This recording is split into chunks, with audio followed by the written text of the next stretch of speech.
we go. Ladies and gentlemen, boys and girls, children of all flesh and blood, appropriate ages. Hold on. Well, we gotta celebrate a birthday.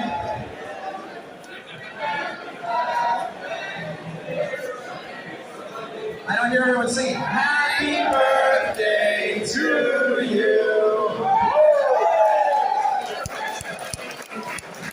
It's good timing. Perfect timing. It's a flame move right there. Ladies and gentlemen, boys and girls, just want to get your attention for a short Q&A session. We're going to do this, get a little silence going, because we got the panel. This is LSS right in front of you, and they're ready to basically get down and dirty with some nitty-gritty, nasty questions that you're going to ask. So, if y'all are ready, we can do a quick lineup. Chris Hughes got control of the microphone. Be brief, be concise, be clear. You got questions for James? You got questions for the panel? You got questions specifically for Brian Gottlieb, who didn't want to do this because he's shy? Absolutely not. All right, friends, who's got a question for the panel? Lineup number one, rock and roll. Okay, let's get it started. I was really hoping that Kasai would show up in an adult form in the set. That's not happening from what I can tell. My favorite class of any type of game is Monk, like unarmed grapplers.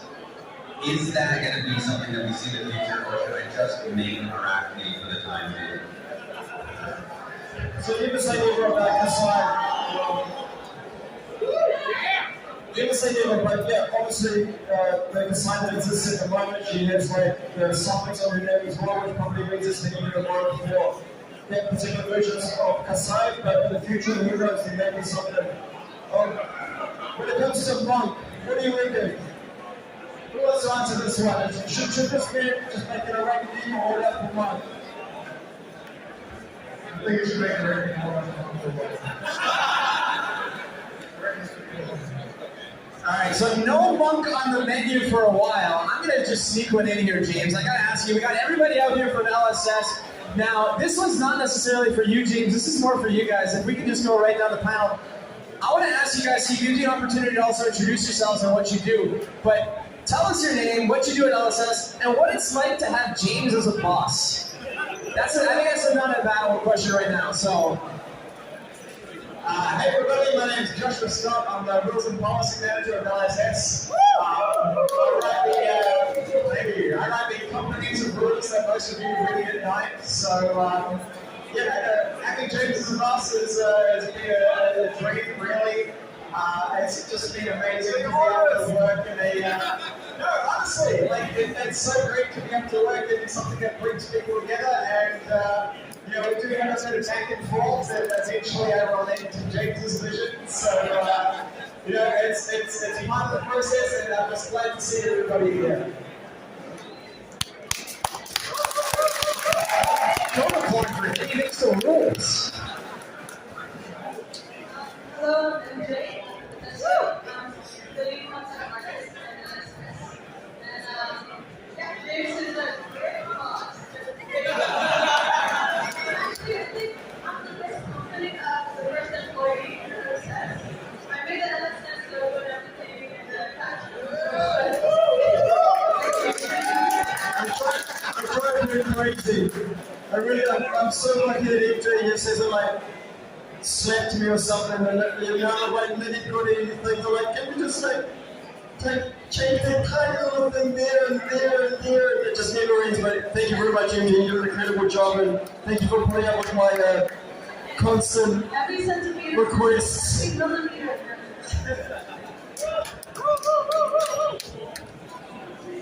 Hey, I'm Sam.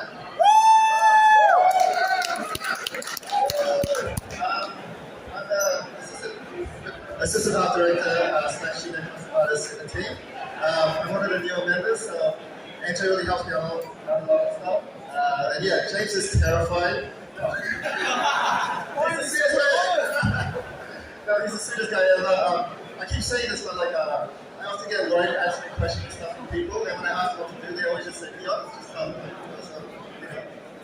it's really good. It's scary. Hi everyone, I wandered up here by mistake. I don't know why I'm here. I am an LSS contractor. I work on the design side of things. I also will bring you coverage. I'm fully adjusted to not going to bed until 3 or 4 in the morning approximately. But it's great. Honestly, I'm so thankful that LSS has invited me into their family. It is great to work with James, and especially everyone else here too. It's been awesome, and I'm so stoked for this weekend. I hope everyone has a great time. Hey guys, I'm Jason Chung and I'm a game developer. And honestly, the most fun thing about working with James is just every week there'll be a new debate on whether 3 should be a 2, and this could go on for hours. Hi everyone, I'm Chris Curie, lead developer. I like to keep the developers in check most of the time. And I've worked with James for longer than just a couple of years. I used to go to his tournaments as a little kid, and then he hired me in another business in 2012, so I've just been following him along the way. He's like a big brother, really, so it's really good to work with him. That's awesome. That's like almost exactly the script you gave. Like almost. Really good. Incredible. All right. Next question. Who's got a question in the crowd? With the linear blocking system, how do you intend on handling power creep? 3, 2, 0.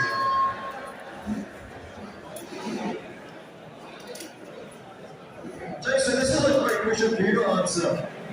How do we decide on the 3 2s and 1s, the numbers?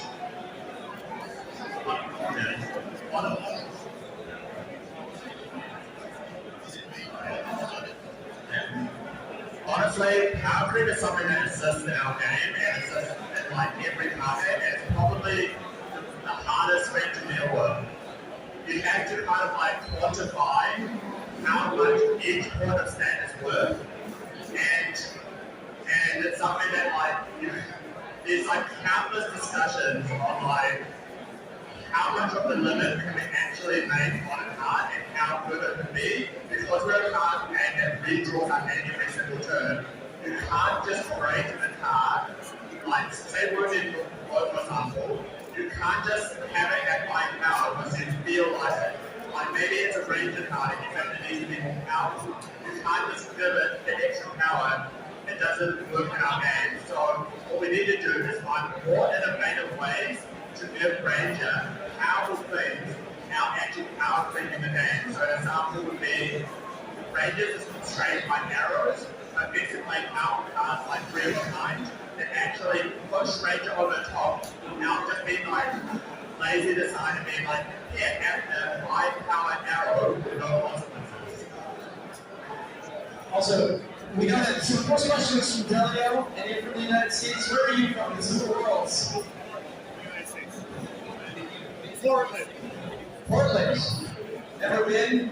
No attended before. Great stuff. Sounds awesome. All right, next up, who you got?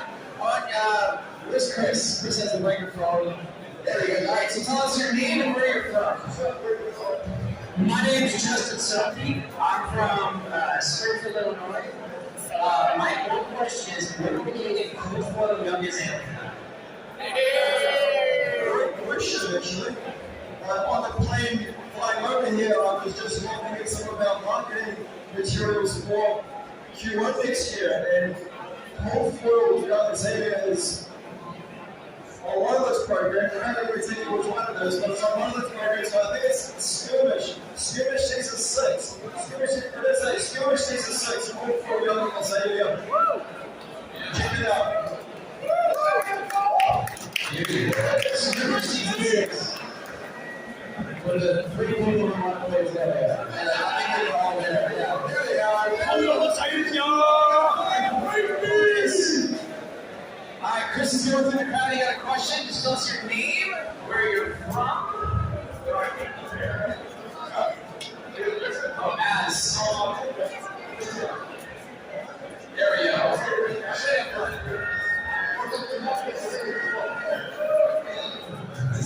Yeah, thank you. Jim, James, I have a question for you. I don't know you're here to cover. If you could unprint one card, what card would that be? This is a perfect question for our developers. this one. Score one cover you want to Justin Day. I would probably expect to swing back.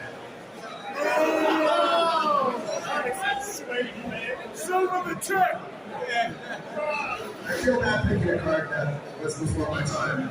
It was still kind of a daddy there designs, but remembrance would be my favorite.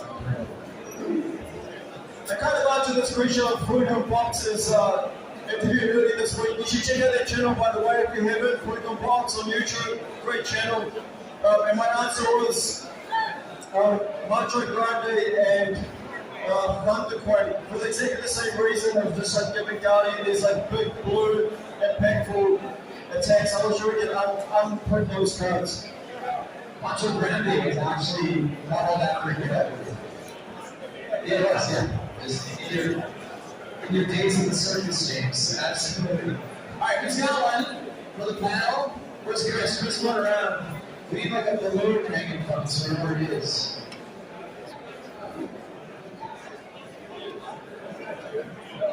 Let's see who's on the panel. Hey, this is Riley. Riley from Pennsylvania. So I'm hoping to get a little more insight on what it's like for you guys coming up with hero names and what your hero conventions are. Because so far we had 5 who sounds like fire. If I remember correctly, and Arachne, who was clearly an arachnid. So I'm just curious about how you guys had that discussion about naming heroes. There isn't one set formula, to be honest, but it's something that we do put a lot of thought and work into. Some of them come more naturally than others. Some of them have like been named what they are in the real world for many years, like 5, 6, 7, 8 years. Heroes like Chain, for example, was always called Chain going all the way back to like 2014, 2015. And some heroes like don't get their names until literally the day that the file is getting sent in to Carbine and get printed, because we just can't quite nail down the perfect name. But that is the minority, to be honest. Like the name of the hero and the look of the villain and the theme and the mechanics usually also come together and developed out like side by side. But yeah, look, we do try and draw on names that have some kind of flavorful connection to the hero, like Arachne is an example, yeah. So there's like never going to be like a Steve the Cowboy or something? That's a special promo for your channel, mate. Special reveal of Steve the Cowboy. That's okay. Alright, we got another question for the panel. Where's that? Is that one right here? What's the name? What's your name? My name is Scott. I'm from New York. I'm representing Los Angeles. First time question on my friend. Hold on a second. We can't hear you, my friend. If you just want to keep coming closer, just come closer. He's his own camera guy too, so he's both the talent and the production, so that's tough to do. Come on up. Yeah, you got this. And the philosophy here too.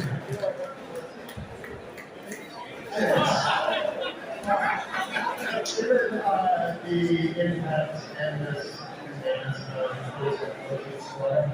what's up with the news? Alright, hang on. We're going to get this done. Alright, let's take it up.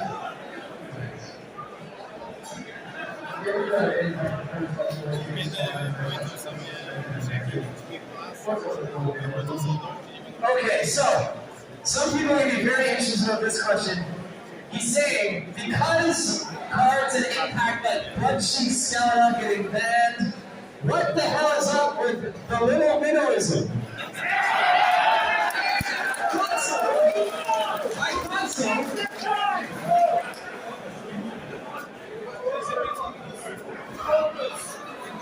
Alright, this is probably a topic that a lot of devs have probably talked about, so I'm going to try my best to convey my thoughts.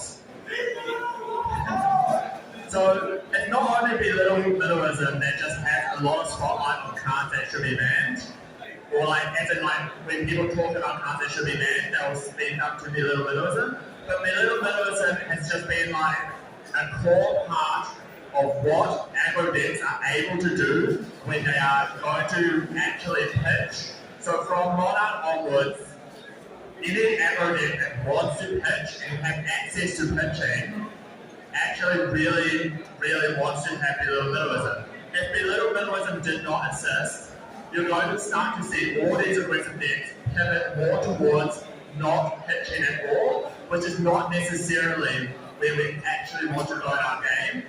Not saying that Belittle Minimalism is like the great almighty. I personally do not like it that much, but the world without Belittle Minimalism is also a world where you start to play everything at no cost, a lot of zero, and you start to go into the realms of being like degenerate aggro decks. Because if we did get rid of Belittle Minimalism, we can't just then make aggressive decks bad. We have to make them good. So if they then were good, you're going to see a lot more complete pitchless, never pitch aggressive decks, which is not the only direction we want aggressive decks to do. We want aggressive decks to be able to play pitchless, pitch, and even like cast up like 3-cost cards. Okay, so that was a very elaborate response. Are we satisfied, or are people still pissed about Belittle Minimalism? They're always going to be mad. It's okay. Perfectly fine. It's a very polarizing card. These things happen. You're good. Proud of you. It's all good. All right. Does anyone have a question about art or rules? Because I know that Josh over there is just kind of sitting back. We got two awesome artists here. In the meantime, if you got a question about art or rules, come forward. But I want to talk to this guy right here. Come on, you got a question. Tell us who you are and why you're so obsessed with the bio. Hey everyone, sorry. Hello, James.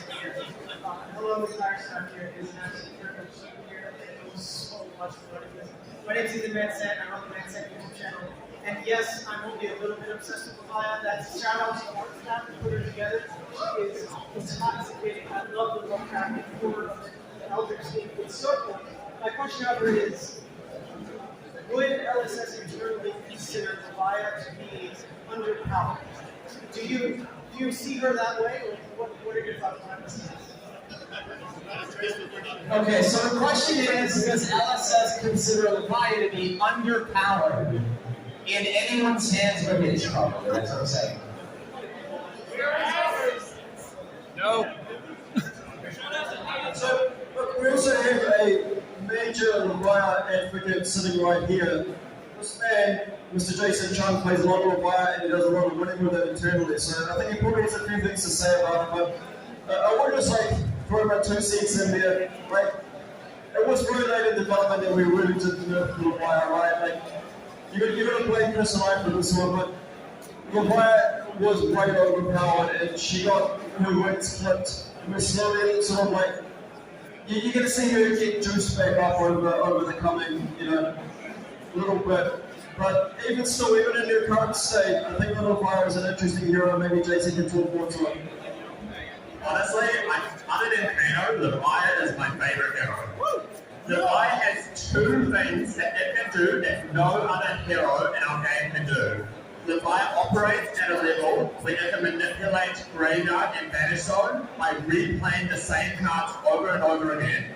No other hero, in fact, can do this repeatedly. You can say you can remembrance lock someone, you can try to recur a little bit, but there is no hero that does this, and it's a very degenerate thing to replay the same cards over and over again. The second thing that Leviathan does that many decks struggle, it's an aggressive deck that can break serve. And what this means is, imagine your opponent always locking with 4 cards in their hand. That's around 12 points of damage.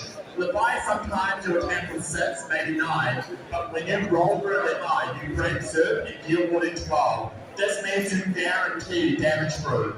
You don't need to rely on something like Dominate or attack reactions to push damage through. Leviathan actually has a means to break serve and actually push over damage as like an aggressive deck. And to end things with this, I think everyone knows another dev challenge. I'm going to be rocking Leviathan in the dev challenge. So if you I'll show you how to find this point. That is some excellent confidence right there. I love it. Also, if we get another tick on the degenerate count, because we use that term so many times. Love it. Questions about art and about rules? Alright, you're closest, so I'm waiting. That's how this works. So speak real close to the microphone, speak loud, speak proud. Hi, my name is Chris from New Jersey. Shout out to Great Game to Nerdcast. I have a rules question. When you recently changed how Lucian's works, some people were disappointed that you did not change how silent stilettos work in regards to isolators, ability, dragon, kid, player set. Let's do it with how the card works. So only judges and illusion players care on that. But why exactly did you keep it that way instead of changing it?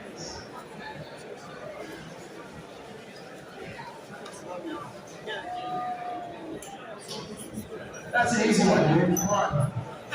6 runs or less, let's go. That's an interesting question.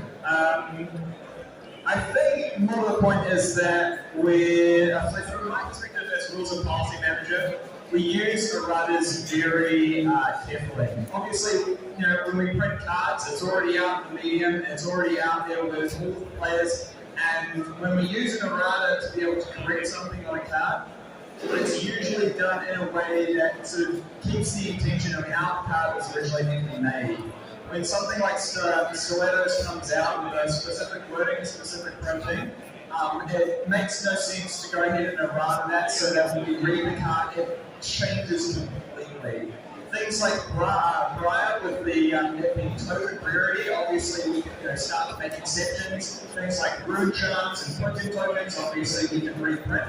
But with silent stilettos and many other cards that obviously we wish we hadn't printed, the errata is definitely not an option that we look at because there are so many people that we don't reach with our articles, and so many having so many errata can just change the game and the experience for so many people. So silent stilettos is the way that it's worded, it's ruled the way that it's ruled, and if we go ahead and errata a card, it's going to be for a reason to allow consistent and great play in person. Beauty. Alright, right here. I'm sure that you've got some earth-shattering question for everybody. Hi, James and LSS team. It's me, Rashan, here all the way from New Zealand to publicly embarrass you again. So my question, if everyone wouldn't mind, is when is Garbage Volcano getting a preview again?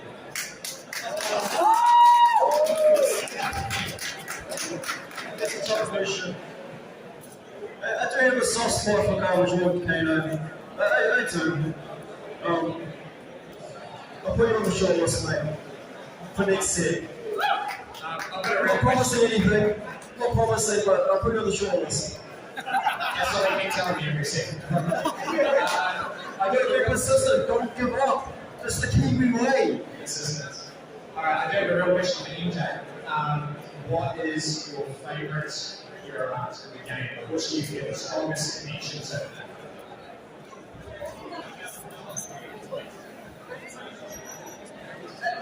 That's a really tough question. Let's say 5. Yeah.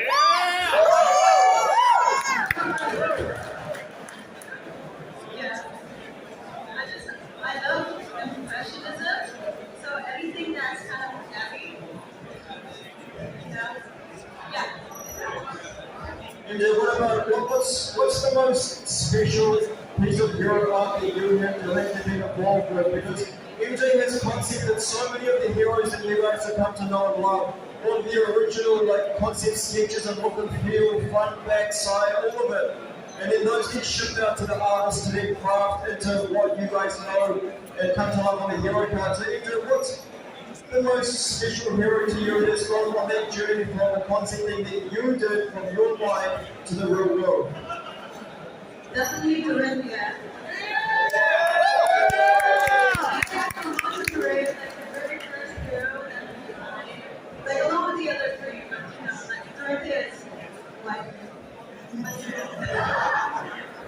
Thank you, MJ. For those who don't know, MJ has been with us since 2017. MJ is responsible for so much of the design, which is the core to Vision Blood, including the card back, the logo itself, all of the borders, every single frame in the game is the work of MJ Patricio. She's an absolute superstar. Let's give it up, baby.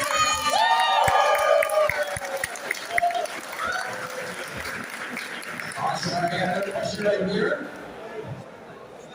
Hi, my name is Kate, and I'm just curious. I love TCGs in general, probably art. That's what's drawn me to them. I was wondering if you guys wonder if you guys have any works like art book maybe. I'd love to see some of the process, the behind the scenes, the start from finish, here, maybe even a little bit of insight on like how you got to your designs and where you start from, and then we'll see an idea. I'd love to see the start and finish, and I think art would be fantastic if you guys are doing something like that. And even another thing is, maybe you guys do animation, or I just love to see more of those books interact. And so something like the more books for the cool side, so they aren't, very good for amazing. I'm just curious if you guys have doing something along those lines. Thank you very much for sharing that. And Sam, should we make an output? Yes. Let's see what we can do. Obviously we love our world as well, and Sam is one of the lead concept artists at Vision Blood. He's been with us for a couple of years. You guys have known Sam for many years over. He's been creating art for the game since Arcade Rising. Dash, your first one here. This man, thank you for Dash.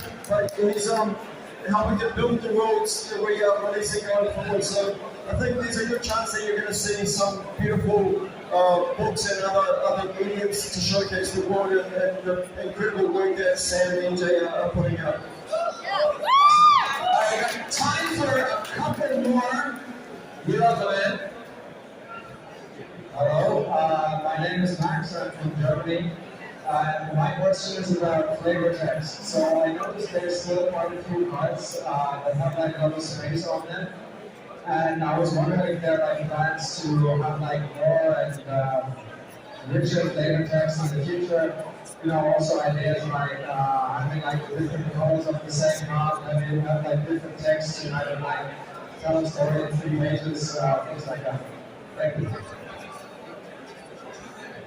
Yeah, I would say that we do have meaningful flavor text on quite a number of cards. So it's not that flavor text doesn't exist and it's not meaningful. It is just part of the creative process. So there is some cards that are important to tell the story. What we don't really have to do is just like put flavor text on something because there's space. Like the card, either the art or the name of it has to have some significance. So that's like one of the really big considerations that we had with choosing what cards to put flavor text on. Are we all right here? What's up, James? Adam here. Good to see you guys on the same night. I've got a bit of a two-parter. So throughout all of the graphs, we've seen the lands of the Solana and the deepest caves of Volcor. However, we've only seen a little sneak peeks in this kind of data domain. Where will we see, a look at the oceans of Wrath? Oceans of Wrath. What's in the ocean? I think you drew some interesting that was working in the ocean a little bit. Like, what's that thing like northwest maybe above nature? What is it? I was going to say it's a secret. It's a giant monster. I can't say anything.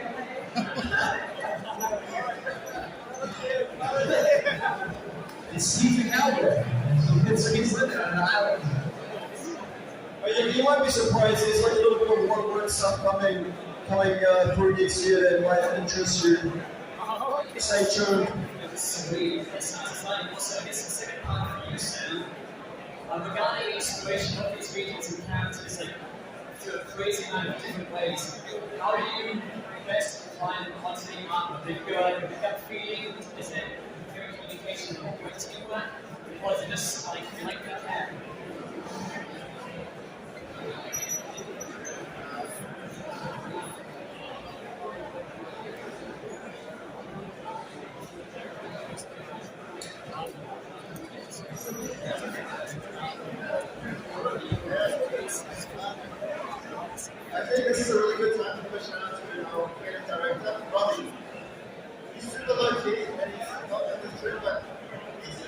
he's the vision behind this creativity.